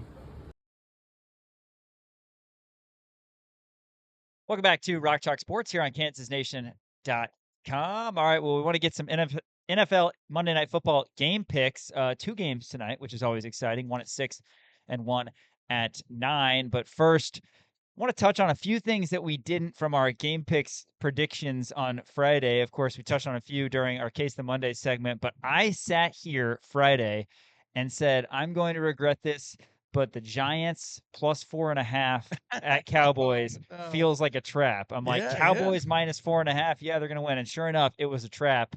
It's crazy how it plays out, though, because you can't obviously predict how each play is going to go and that sort of thing. But sure enough, Giants covered that 4.5, a number that I thought was too low. But any other noteworthy scores or game picks? We talked about the Jags blowing a cover, the Cardinals blowing a cover, the Broncos blowing a cover, all that. It's just classic stuff. And I should have pointed out, case of the Mondays for red zone haters, because boy, that witching hour yesterday was some of the best Scott Hansen you'll ever see. He was doing, oh my God, he was doing the Lord's work, bouncing around. One possession game in Cincinnati, one possession game at wherever it was. It was fantastic, man. But you don't like.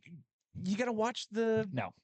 the flow of the game. That's my I'm gonna point stop that you right I've there. ever gotten. I'm gonna to stop is you that- right there. All right, fine. I had a horrible day yesterday. By the way, I had Vikings money line. They sucked. By the way, my girlfriend, she actually went to the Vikings game. Oh, really? Yeah. So she was in Fargo, North Dakota, and Minneapolis was like a 3-hour drive, and they're like, "Screw it, let's go get tickets." So How about that? they went to US Bank Stadium. Are you kidding me? She said it was awesome. She said they had a snow machine in there, and Wow. it was great. She also she Venmoed me some money because she was like, "Hey, I want you to put a bet on Justin Jefferson first touchdown," and they didn't score a single touchdown. Nobody scored a touchdown for the Vikings. No, and they scored 6 points. Algier scored the only touchdown of the game. That was crazy. That was horrible. Yeah, no, I had Broncos covering. They didn't. I had let's see. I had the under in the Saints 49ers game. 49ers did wind up winning. Man, you did have some bad picks. 21. I had the under in the Rams Titans game. That one went over 41.5. I had a Travis Hunter touchdown. Not even close. Make sure you're locked into our game picks every week so you know what not to pick. 2 receptions, maybe. I had Browns covering the spread against the Ravens. They got lost by absolutely 24. killed, 41-17. Unfortunately. My goodness, Daniel. Yeah, I did not have a good. Hey, it's a new day. It's a new day. It's a new day. Let's focus on a couple games tonight. One in the AFC West, which means that one of those teams is going to be 2-0. Yes. Chiefs are going to be 2 back no matter what. Although I guess they could tie, right? They could tie. That's true. There's always that chance. That's what we should cheer for as Chiefs fans at this point. Right. But the early game, 6:00 at NRG Stadium. The Texans hosting the Buccaneers. Texans are minus 2.5. Over under is 42.5. What do you think? I love the Buccaneers in this game. I think Emeka Egbuka is Texans, not talked write it down. about. What did I say? No. I love the Buccaneers. I think Baker Mayfield is that guy. I think Emeka Egbuka is going to have a stellar game. I like the Buccaneers at plus 2.5 here. I like a money line. I think the Buccaneers are going to run away with this one. Man, that is crazy. You take money line instead of the plus 2.5. Why? No, I'm not. Why is that I'm not. crazy? Hey, you know what? You're right. You're right. I'm Like not I gonna- always say, Yeah, but it's 2 points. you It's gotta 2.5 take- points. Still, they're offered to you. Take I them. think the Buccaneers are going to win this game. There's no way that they don't win this game. I Okay. think the Buccaneers are Then take a damn money good line football and team. take a money line, and the Texans will win by 1 or 2. Yeah. I also like the Buccaneers plus 2.5. The Texans, I don't have a great read just making fun on of this me for- front. I'm taking the believe 2.5. I'm taking the 2.5. I'm not a crazy person who's It's gonna unreal. have to deal Emeka with. Egbuka anytime touchdown. By the way, Okay, all right.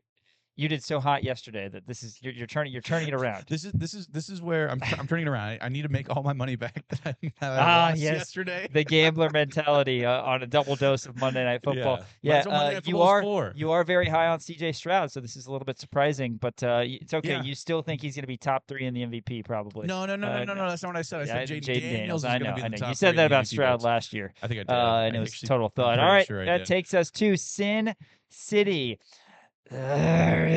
Raiders plus 3.5 hosting the Chargers. Chargers have had forever to sit around and enjoy their victory over the Chiefs.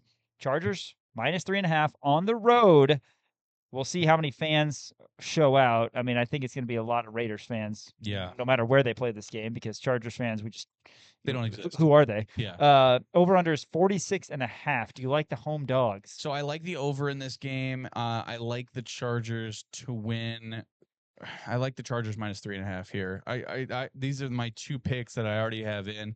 Over 46.5. I think that both offenses are going to be relatively good. I think Geno Smith still has got a little bit of fire left in him. I like Brock Bowers. I like their weapons that the Raiders have. They're not a good football team, but I think they're able to score points on this LA defense.